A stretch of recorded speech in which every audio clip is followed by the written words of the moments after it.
Hello students, आता मागच्या लेक्चरमध्ये आपण काय बघितलं होतं की मल्टिप्लेक्सर बघितलं होतं.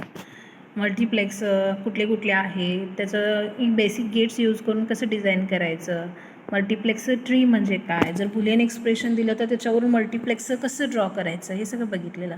आता आपण आजच्या लेक्चरमध्ये काय बघूया, डीमल्टिप्लेक्सर बघूया. डीमल्टिप्लेक्सर म्हणजे काय, त्याचं डिझाईन कसं असते ते सगळं आपण इथं बघणार आहे.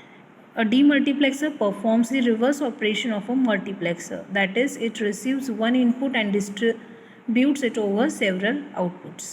आता डीमल्टिप्लेक्सर हा एक्झॅक्टली रिव्हर्स आहे बघा मल्टिप्लेक्सरच्या. आता मल्टिप्लेक्सरचं तुम्हाला जर आठवत असेल तर त्याला नंबर ऑफ इनपुट्स होते आणि एकच आउटपुट होतं. मग डीमल्टिप्लेक्सरचं कसं असते, एकच इनपुट असते आणि नंबर ऑफ आउटपुट्स असतात. म्हणजे जे काय एक इनपुट आहे ते मल्टिपल लाईन्सवरती ते काय करणार आहे, तुमचं डिस्ट्रीब्यूट करणार आहे. At a time only one output line is selected by the select lines and the input is transmitted to that output line. म्हणजे सिलेक्ट लाईन काय करणार आहे, तुमचं ॲट अ टाईम त्या मल्टिपल आउटपुट्समधले एक आउटपुट लाईन सिलेक्ट करणार आणि जे काही तुमचं इनपुट आहे त्या लाईनवर तुम्ही काय करणार आहे, फॉरवर्ड करणार आहे. It has only one input line, N number of output lines and M select lines. म्हणजे एकच इनपुट असणार आहे, एन नंबर ऑफ आउटपुट्स असणार आहेत आणि एम सिलेक्ट लाईन्स असणार आहेत. मग ते 2m is equals to N अशाच फॉर्म्युल्याने आपण सिलेक्ट लाईन कॅल्क्युलेट करू शकतो आहे. आता जर ब्लॉक डायग्राम जर बघितलं तुम्ही डीमल्टिप्लेक्सरची तर काय आहे बघा, डेटा इनपुट एक आहे, एनेबल इनपुट एक आहे, एकच इनपुट असणार आहे. y0 to yn-1 हे तुमचे झाले आउटपुट्स, कारण 1:n मल्टिप्लेक्सर आहे. Then S0, S1, S2 up to SM-1 ह्या तुमच्या काय झाल्या, सिलेक्ट लाईन्स झाल्या. तर जर इक्विव्हॅलंट सर्किट बघितला तर तुमचं एक input y0 to yn-1 output आणि m सिलेक्ट लाईन्स असणार आहेत आणि तो जो आहे तो ॲज अ स्विच म्हणून वर्क होणार आहे आणि तुम्ही ते इनपुट जे आहे ते तुम्ही मल्टिपल जे आउटपुट्स आहेत त्यातलं एखाद्याला तुम्ही काय करू शकताय, कनेक्ट करू शकताय.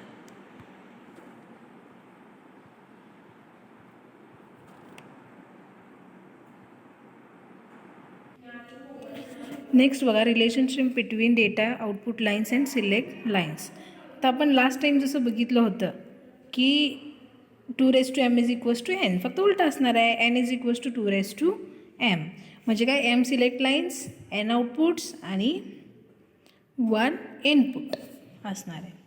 ठीक आहे. आता 1:2 डीमल्टिप्लेक्सर टाईप्स काय काय आहेत बघा, 1:2, 1:4, 1:8, 1:16, 1:32 आणि 1:64 डीमल्टिप्लेक्सर. म्हणजे इनपुट किती असणार आहे, एकच असणार आहे आणि आउटपुट्स किती असणार आहे, 2, 4, 8, 16, 32, 64 असे असू शकतात. ठीक आहे. देन आता फर्स्ट काय बघूया, 1:2 डीमल्टिप्लेक्सर. आता इथे बघितला तर 1:2 म्हणजे एक इनपुट असणार आहे, दॅट इज DN आणि दोन आउटपुट्स दॅट इज Y0 आणि Y1. एनेबल एक इनपुट असणार आहे आणि सिलेक्ट लाईन किती असणार, 2m म्हणजे दॅट इज 2:1 म्हणजे 2 येते ना, मग 1 झालं.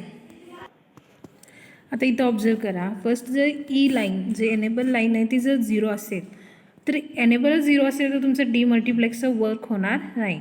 जर एनेबल 1 केला तर ॲट दॅट टाईम तुमचा डीमल्टिप्लेक्सर काय होणार आहे, ॲक्टिव्ह होणार आहे आणि तो वर्क होणार आहे. मग तो कसा होणार, that is depends on the select line. जर सिलेक्ट लाईन 0 असेल तर तुमचं जे इनपुट आहे ते Y0ला कनेक्ट होणार, दॅट इज DN कुठं जाणार आहे, Y0ला आणि Y1 काय असणार, 0 असणार. आणि जर तुमची सिलेक्ट लाईन 1 असेल तर तुमचा जो इनपुट आहे DN तो Y1ला जाणार आणि तुमचा Y0 काय असणार आहे, 0 असणार आहे. लक्षात येतं आहे, म्हणजे सिलेक्ट लाईन जर 0 असेल तर इनपुट Y0ला जाणार आणि जर सिलेक्ट लाईन 1 असेल तर तुमचं इनपुट Y1ला जाणार आहे, in case of 1:2 demultiplexer.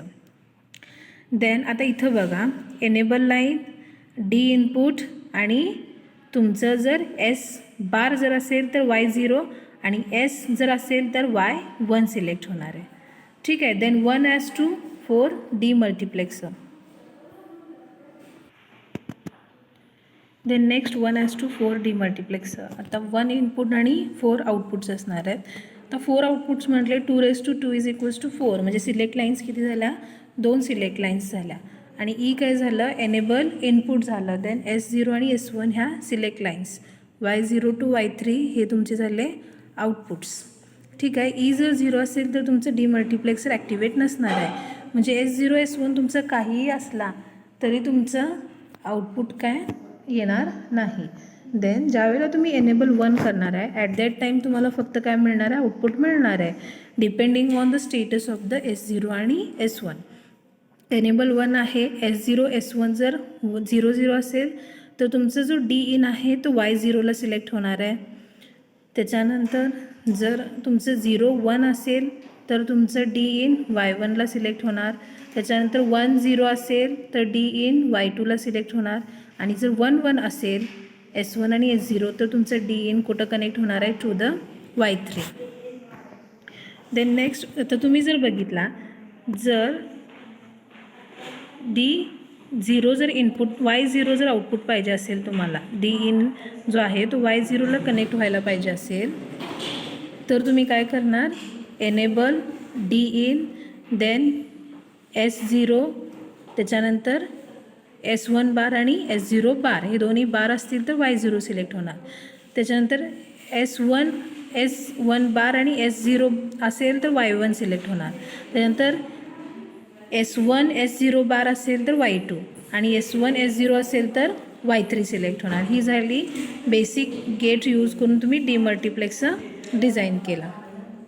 Next बघा 1:8 डीमल्टिप्लेक्सर. आता ह्यामध्ये किती, एक input 8 output, that is Y0 to Y7. S0 S1 S2 हे काय झाले तुमचे सिलेक्ट लाईन्स झाले. आणि ई काय झाला, एनेबल इनपुट झाला. जर आता S0 S1 आणि S2 हे तिन्ही जर 0 असतील तर तुमचं Y0ला D in सिलेक्ट होणार. त्याच्यानंतर 0 0 1 असेल तर Y1ला D in जाणार आहे.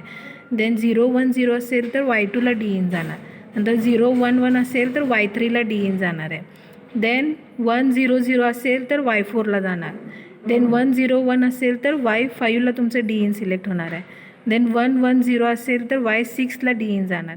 आणि 1 1 1 असेल तर Y7ला तुमचा D in सिलेक्ट होणार आहे. म्हणजे सिलेक्ट लाईनच्या स्टेटसवर तुमचा इनपुट कुठल्या आउटपुटला कनेक्ट होणार हे डिपेंड्स असणार आहे. देन 1:16. आता हे 16 आहे म्हटल्यावर 2⁴ इज इक्वल्स टू 16. म्हणजे सिलेक्ट लाईन 4 झाल्या, एक इनपुट 16 आउटपुट्स. आणि एनेबल हे काय असणार आहे, तुमचं इनपुट असणार आहे. त्याच्यानंतर डीमल्टिप्लेक्सर ट्री, म्हणजे आपण मल्टिप्लेक्सर ट्री जसं बघितलं तसंच आपण डीमल्टिप्लेक्सर ट्रीसुद्धा इम्प्लिमेंट करू शकतो आहे. आता बघा, जर 1:4 डीमल्टिप्लेक्सर तुम्हाला डिझाईन करायचं आहे युझिंग 1:2 डीमक्स, म्हणजे 2 1:2 डीमक्स येणार. 4 आउटपुट तर पाहिजेत आपल्याला, एक इनपुट येणार आहे दॅट इज डेटा इनपुट. आणि सिलेक्ट लाईन जी असणार आहे ती तुमची एनेबल म्हणून वर्क होणार आहे, दॅट इज S0 आणि S1. आता S0 जी आहे ती सिलेक्ट लाईन आणि S1 जो आहे तो काय असणार, तुमचा एनेबल असणार आहे. एकदा एक डीमल्टिप्लेक्सर ॲक्टिव्ह व्हायला पाहिजे त्यावेळेला दुसरा ऑफ पाहिजे, म्हणजे त्यावेळेला तुम्हाला काय करायला लागणार, इन्व्हर्ट करून दुसऱ्या मल्टिप्लेक्सरला इनपुट द्यायला लागणार आहे. That is enable input at a time एकाला 1 असेल तर दुसऱ्याला 0च पाहिजे. अशा प्रकारे त्याला इनेबल इनपुट द्यायचं. आणि 2 1:2 डीमल्टिप्लेक्सर जर तुम्ही कनेक्ट केला तर तुम्हाला 4 आउटपुट्स मिळणार आहेत. Then 1:16 demultiplexer using 1:4.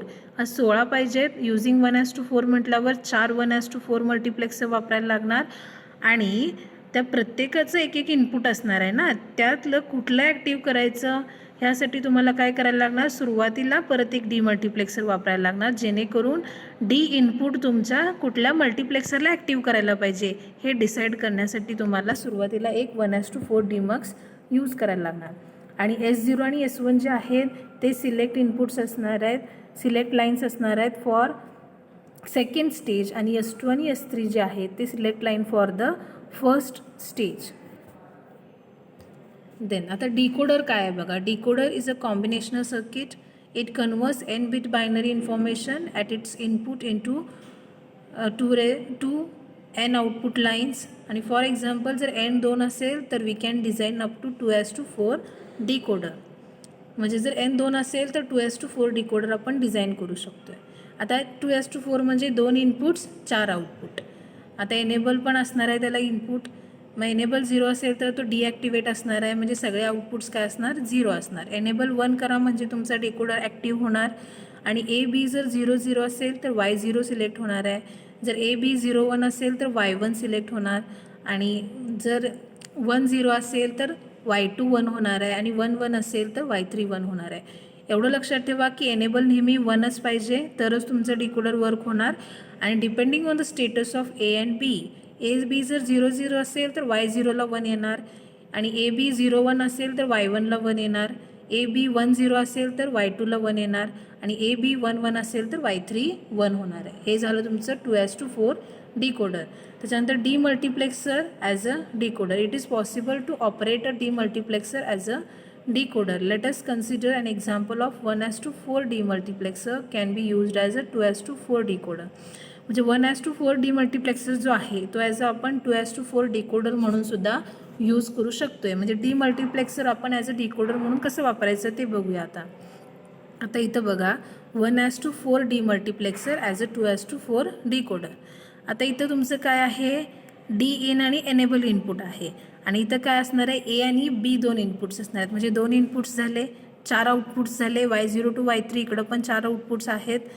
आणि इथं सिलेक्ट लाईन्स 2 झाल्या. इकडं काय झालं, एनेबल इनपुट 1 आणि VCC 1. म्हणजे कॉन्फिगरेशन दोघांचं सेमच झालं. नंबर ऑफ इनपुट्स सेमच आहेत, 4 इनपुट्स 4 आउटपुट. इकडं पण 4 इनपुट 4 आउटपुट. ठीक आहे. मग त्याच्यानंतर आपण जी बुलियन एक्सप्रेशन्स आहेत ते कसं इम्प्लिमेंट करायचं, डीमल्टिप्लेक्सर कसं डिझाईन करायचं. एखादं जर बुलियन एक्सप्रेशन तुम्हाला दिलं असेल तर ते कसं डिझाईन करायचं ते आपण आता बघूया. आणि त्यामुळे काय होणार आहे, तुमची जी काय डीमल्टिप्लेक्सर वापरल्यामुळं तुमची सर्किटची कॉम्प्लेक्सिटी कमी होणार आहे. आता इथं बघा f(a,b,c) is equal to summation m0 3 5 आणि 6. जर इथं बघितला ABC हे तुमचे काय 3 व्हेरिएबल्स आहेत. 3 व्हेरिएबल्स म्हणजे 3 सिलेक्ट लाईन्स झाल्या. आणि 3 सिलेक्ट लाईन्स म्हटल्यावर 2⁻³ इक्वल्स टू 8 म्हटल्यावर तुमचा 1:8 डीमल्टिप्लेक्सर तुम्हाला ड्रॉ करायला लागणार आहे. आता इथं बघा 1:8 म्हणजे किती, 1 इनपुट लाईन झाली आणि 8 आउटपुट्स झाले. ABC हे काय झाले, 3 सिलेक्ट लाईन्स झाल्या. एनेबल 1 इनपुट झालं. आता Y0 कारण समेशनमध्ये बघा 0 3 5 आणि 6 दिले आपल्याला. म्हणजे Y0 घ्यायला पाहिजे, Y3 घ्यायला पाहिजे, Y5 घ्यायला पाहिजे आणि Y6 घ्यायला पाहिजे. ह्या सगळ्यांची ॲडिशन करा म्हणजे तुम्हाला काय मिळेल, फायनल आउटपुट मिळेल. म्हणजे जर तुम्हाला बुलियन एक्सप्रेशन दिलं तर त्याच्यावरून तुम्हाला डीमल्टिप्लेक्सर ड्रॉ करता आला पाहिजे. ठीक आहे. Then today we will stop here. Thank you.